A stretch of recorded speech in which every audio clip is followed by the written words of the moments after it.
നമസ്കാരം. കേരള രാഷ്ട്രീയം ഇന്ന് ഒരു വലിയ ചോദ്യത്തിന് മുന്നിലാണ്. ഭരണ തുടർച്ചയുടെയും രാഷ്ട്രീയ മാറ്റങ്ങളുടെയും ചർച്ചകൾക്കിടയിൽ ഓരോ UDF പ്രവർത്തകനും കേരളത്തിലെ ഓരോ വോട്ടറും ആകാംക്ഷയോടെ കാത്തിരിക്കുന്ന ഒരൊറ്റ കാര്യമുണ്ട്. UDF അധികാരത്തിൽ വന്ന ഈ സമയത്ത് ആരായിരിക്കും കേരളത്തിൻ്റെ അടുത്ത മുഖ്യമന്ത്രി? സോഷ്യൽ മീഡിയ തുറന്നാൽ അവിടെ പേരുകളുടെ വലിയൊരു മത്സരമാണ് കാണാൻ സാധിക്കുന്നത്. പ്രതിപക്ഷ നേതാവ് VD സതീശന്റെ പോരാട്ട വീര്യത്തെ പുകഴ്ത്തുന്നവർ ഒരു വശത്ത്, അനുഭവ സമ്പത്തുള്ള രമേശ് ചെന്നിത്തലയ്ക്ക് ഒരവസരം കൂടി നൽകണമെന്ന് വാദിക്കുന്നവർ മറുവശത്ത്. എന്നാൽ കോൺഗ്രസ് എന്ന പാർട്ടിയുടെ ഉൾപാർട്ടി രാഷ്ട്രീയവും അതിൻ്റെ അധികാര സമവാക്യങ്ങളും നമ്മൾ പുറത്തു നിന്ന് കാണുന്നത് പോലെ അത്ര എളുപ്പമല്ല. ജനാധിപത്യപരമായ ഭൂരിപക്ഷത്തിനപ്പുറം ഹൈക്കമാൻഡിന്റെ താൽപ്പര്യങ്ങളും ഡൽഹിയിലെ രാഷ്ട്രീയ കരുനീക്കങ്ങളും എങ്ങനെയാണ് കേരളത്തിന്റെ മുഖ്യമന്ത്രി കസേരയെ തീരുമാനിക്കാൻ പോകുന്നത്? ജനപ്രീതിയാണോ അതോ പാർട്ടിയോടുള്ള വിശ്വസ്തതയാണോ മാനദണ്ഡമാകുക? വരാനിരിക്കുന്ന ആ നിർണായക തീരുമാനവുമായി ബന്ധപ്പെട്ട കാര്യങ്ങളാണ് നമ്മൾ ഇന്ന് ഈ വീഡിയോയിൽ ചർച്ച ചെയ്യുന്നത്. എന്തുകൊണ്ടാണ് മുഖ്യമന്ത്രിയെ തീരുമാനിക്കുന്നതിൽ ഡൽഹിക്ക് ഇത്ര പ്രാധാന്യം? കോൺഗ്രസ് എന്ന പാർട്ടിയുടെ ഘടന പരിശോധിച്ചാൽ നമുക്കൊരു കാര്യം വ്യക്തമാകും. സംസ്ഥാന നേതാക്കളുടെ ജനപ്രീതിയേക്കാൾ പാർട്ടി ഹൈക്കമാൻഡ് പലപ്പോഴും മുൻഗണന നൽകുന്നത് തങ്ങളോട് 100% വിശ്വസ്തത പുലർത്തുന്നവർക്കാണ്. KC വേണുഗോപാൽ കേവലം ഒരു കേരള നേതാവല്ല, മറിച്ച് ഹൈക്കമാൻഡിന്റെ കണ്ണായി നിൽക്കുന്ന ഒരാളാണ്. രാഹുൽ ഗാന്ധിയുടെയും മല്ലികാർജുൻ ഖാർഗെയുടെയും വിശ്വസ്തനായ അദ്ദേഹം ഡൽഹിയിലെ അധികാര കേന്ദ്രങ്ങളുമായി ഏറ്റവും അടുത്തു നിൽക്കുന്നു. പഞ്ചാബിൽ അമരീന്ദർ സിംഗിനെ മാറ്റിയതും രാജസ്ഥാനിൽ അശോക് ഗെഹ്ലോട്ടിയുമായി ഉണ്ടായ തർക്കങ്ങളും നമ്മൾ കണ്ടതാണ്. സ്വതന്ത്രമായ അധികാരമുള്ള നേതാക്കളെക്കാൾ തങ്ങളുടെ വാക്കിന് വില നൽകുന്ന ഒരാൾ മുഖ്യമന്ത്രി കസേരയിൽ ഇരിക്കണമെന്നാണ് ഹൈക്കമാൻഡ് ആഗ്രഹിക്കുന്നത്. ഈ ഒരു ഡൽഹി കണക്ക് വെച്ച് നോക്കുമ്പോൾ വേണുഗോപാലിനുള്ള മുൻതൂക്കം അനിഷേധ്യമാണ്. ഇനി നമുക്ക് കേരളത്തിലേക്ക് വരാം.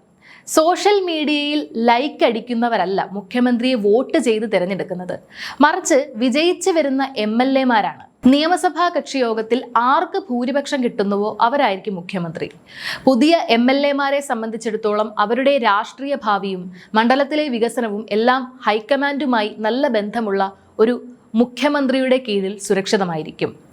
AICC ജനറൽ സെക്രട്ടറി എന്ന നിലയിൽ സീറ്റ് വിഭജനത്തിലും തിരഞ്ഞെടുപ്പ് ഫണ്ട് കൈകാര്യം ചെയ്യുന്നതിലും KC വേണുഗോപാലിനുള്ള സ്വാധീനം MLA-മാർക്കിടയിൽ വലിയൊരു പിന്തുണ അദ്ദേഹത്തിന് ഉറപ്പാക്കുന്നു. പുറമേ കാണുന്ന ജനപ്രീതിയേക്കാൾ MLA-മാർക്കിടയിലെ നിശബ്ദമായ ഈ പിന്തുണയാണ് അധികാരത്തിന്റെ തുലാസ് വേണുഗോപാലിലേക്ക് ചായ്ക്കുന്നത്. അപ്പോൾ നമ്മുടെ മനസ്സിൽ ഉയരുന്ന ചോദ്യം VD സതീശനും രമേശ് ചെന്നിത്തലയും എവിടെ നിൽക്കുന്നു എന്നതാണ്. VD സതീശൻ കഴിഞ്ഞ കുറച്ചു വർഷങ്ങളായി കേരളത്തിലെ പ്രതിപക്ഷത്തിന്റെ മുഖമാണ്. ജനകീയ വിഷയങ്ങളിൽ അദ്ദേഹം നടത്തുന്ന ഇടപെടലുകൾ വലിയ തോതിൽ ശ്രദ്ധിക്കപ്പെടുന്നുമുണ്ട്. എന്നാൽ പാർട്ടിക്കുള്ളിലെ അധികാര സമവാക്യങ്ങളിൽ ഹൈക്കമാൻഡിന്റെ താൽപര്യത്തെ മറികടക്കാൻ അദ്ദേഹത്തിന്റെ ഈ ഇമേജ് മാത്രം മതിയോ? രമേശ് ചെന്നിത്തലയുടെ കാര്യമെടുത്താൽ അദ്ദേഹം ഗ്രൂപ്പ് രാഷ്ട്രീയത്തിന്റെ വലിയൊരു കരുത്തായിരുന്നു.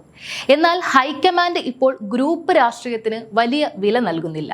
ഡൽഹിക്ക് നേരിട്ട് കൺട്രോൾ ചെയ്യാൻ കഴിയുന്ന ഒരാളെ അവർ പ്രതിഷ്ഠിക്കുമ്പോൾ സതീശന്റെയും ചെന്നിത്തലയുടെയും വ്യക്തിപരമായ സ്വാധീനം അവിടെ നിഷ്പ്രഭമാകുന്നു.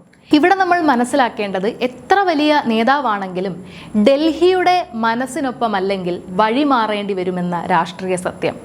അവസാനമായി UDF എന്ന മുന്നണിയിലെ ഘടകകക്ഷികളെ കൂടി പരിഗണിക്കേണ്ടതുണ്ട്. മുസ്ലിം ലീഗ്, കേരള കോൺഗ്രസ് തുടങ്ങിയ പാർട്ടികൾക്ക് മുഖ്യമന്ത്രിയെ തീരുമാനിക്കുന്നതിൽ വീറ്റോ പവർ ഉണ്ടോ എന്നതാണ്. ഹൈക്കമാൻഡ് ഇതിനകം ഘടകകക്ഷികളുമായി ധാരണയിൽ എത്തിക്കഴിഞ്ഞു. കോൺഗ്രസ് ആരെ തീരുമാനിച്ചാലും ഞങ്ങൾക്കൊപ്പം നിൽക്കും എന്ന നിലപാടാണ് ഘടകകക്ഷികൾ കൈക്കൊണ്ടിരിക്കുന്നത്. അവർക്ക് വേണ്ടത് സുസ്ഥിരമായ ഒരു സർക്കാരും ഭരണത്തിലെ അർഹമായ പങ്കുമാണ്. VD സതീശനോ KC വേണുഗോപാലോ എന്നതിൽ അവർക്ക് കടുംപിടുത്തമില്ല. അതുകൊണ്ട് തന്നെ കോൺഗ്രസ് ഹൈക്കമാൻഡിന് ഒരു ഫ്രീ ഹാൻഡ് ലഭിക്കുന്നു. ഈ അനുകൂല സാഹചര്യം വേണുഗോപാലിനെ പോലെ ഒരു ദേശീയ നേതാവിന് കേരളത്തിന്റെ അമരത്തേക്ക് വരാൻ വഴി എളുപ്പമാക്കുന്നു. നമ്മൾ ഇതുവരെ ചർച്ച ചെയ്ത കാര്യങ്ങൾ ഒന്നുകൂടി കൂട്ടി വായിച്ചാൽ വ്യക്തമാകുന്ന ഒരു ചിത്രമുണ്ട്.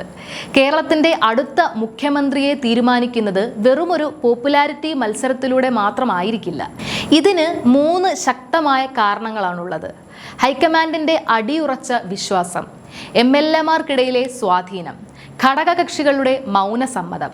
പലപ്പോഴും സോഷ്യൽ മീഡിയയിൽ ഉയരുന്ന തരംഗങ്ങൾ പാർട്ടിക്കുള്ളിലെ അധികാര ഗണിതങ്ങളുമായി ഒത്തുപോകാറില്ല. കോൺഗ്രസ് രാഷ്ട്രീയത്തിൽ ഡൽഹിയുടെ മനസ്സ് എവിടെയാണോ അവിടെയാണ് വിജയി ഉണ്ടാവുക. വടക്കേ ഇന്ത്യയിലെ പല സംസ്ഥാനങ്ങളിലും നമ്മൾ കണ്ടതും ഇതുതന്നെയാണ്. യഥാർത്ഥ മുഖ്യമന്ത്രിയെ തിരഞ്ഞെടുക്കുന്നത് മെയ് മാസത്തിലല്ല, അതിനു മുൻപേ ഡൽഹിയിൽ അത് തീരുമാനിക്കപ്പെട്ടിട്ടുണ്ടാകാം. പക്ഷേ ജനകീയനായ ഒരു നേതാവിനെയാണോ അതോ ഡൽഹിയുടെ പ്രതിനിധിയെയാണോ കേരളം ആഗ്രഹിക്കുന്നത്? വി.ഡി. സതീശന്റെയും രമേശ് ചെന്നിത്തലയുടെയും രാഷ്ട്രീയ ഭാവി ഇതിലൂടെ എങ്ങനെ മാറ്റിമറിക്കപ്പെടും? ഈ വിശകലനത്തോടുള്ള നിങ്ങളുടെ പ്രതികരണം എന്താണ്? UDF അധികാരത്തിൽ വന്നാൽ ആരാകണം മുഖ്യമന്ത്രി? നിങ്ങളുടെ അഭിപ്രായങ്ങൾ താഴെ കമന്റ് ചെയ്യുക.